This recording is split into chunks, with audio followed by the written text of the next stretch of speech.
خبریں تو بہت ساری ہیں، وہ بھی ڈسکس کریں گے، لیکن ایک خبر یہ ہے وہ کہ میرے جو معزز مہمان میرے ساتھ اسٹوڈیوز میں یہاں پر موجود ہیں، ان کے کچھ تحفظات تھے اس کے اوپر، اور وہ بجا تھے. وہ کیوں بجا تھے اس سے میں بھی اتفاق کرتا ہوں. میں گا حکومت نے ایک اسپیشل انویسٹمنٹ فیسیلیٹیشن کاؤنسل بنائی ہے اور اس کا پہلا اجلاس ہوا ہے. اس کی صدارت کی پرائم منسٹر صاحب. وزرائے اعلیٰ، chief of the army staff, وفاقی اور صوبائی وزراء اور اعلیٰ سرکاری حکام نے اس میں شرکت کی ہے. اس کا جو مقصد ہے، اعلامیہ جو ہے، اس میں یہ ہے کہ غیر ملکی سرمایہ کاری کی راہ ہموار کرنی اور کیسے کرنی. اور اس اعلامیہ میں لکھا ہوا ہے کہ اکنامک ریوائیول پلان کے عنوان سے تیار کردہ قومی حکمت عملی کا مقصد ملک کو بحرانوں سے نجات دلانا ہے. معاشی بحالی پلان کا مقصد غیر ملکی سرمایہ کاری کی راہ ہموار کرنا ہے. زراعت، لائف سٹاک، معدنیات، آئی ٹی، توانائی میں پاکستان کی اصل صلاحیت سے استفادہ کیا جائے گا. پاکستان کی مقامی پیداواری صلاحیت اور دوسرے ممالک سے سرمایہ کاری بڑھائی جائے گی. ایک حکومت اور اجتماعی حکومت کے تصور کو فروغ دیا جائے گا. یہ تھوڑا مجھے سمجھ میں نہیں آیا، اس کے اوپر تھوڑی روشنی ڈالیں گے، اس کی تشریح کریں گے کہ ایک حکومت اور اجتماعی حکومت کے تصور کو فروغ دیا جائے گا کا مطلب کیا ہے.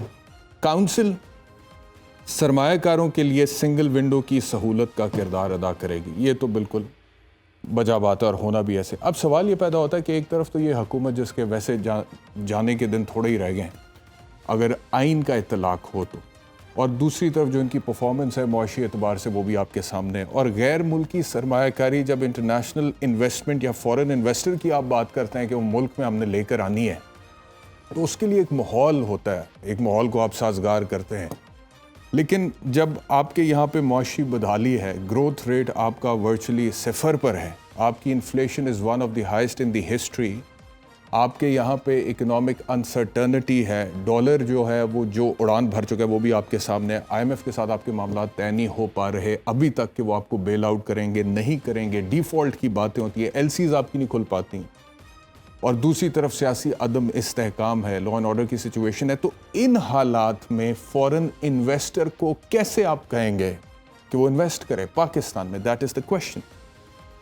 تو ایک تو اس کے اوپر بات کریں گے. دوسرا، رانا ثناءاللہ صاحب نے کچھ بات کی. انہوں نے کہا جی کہ اگر 12 اکتوبر کا سانحہ نہ ہوتا تو شاید آج پاکستان ترقی یافتہ ملکوں کی میں شامل ہوتا. کیا کہا رانا ثناءاللہ؟ ایک ایسی حکومت جو ملک کی تباہی کا باعث بن رہی تھی، جو ملک کی معاشیت کو تباہ کر رہی تھی، اس کے خلاف ایک آئینی اور قانونی طریقے سے عدم اعتماد ہوا.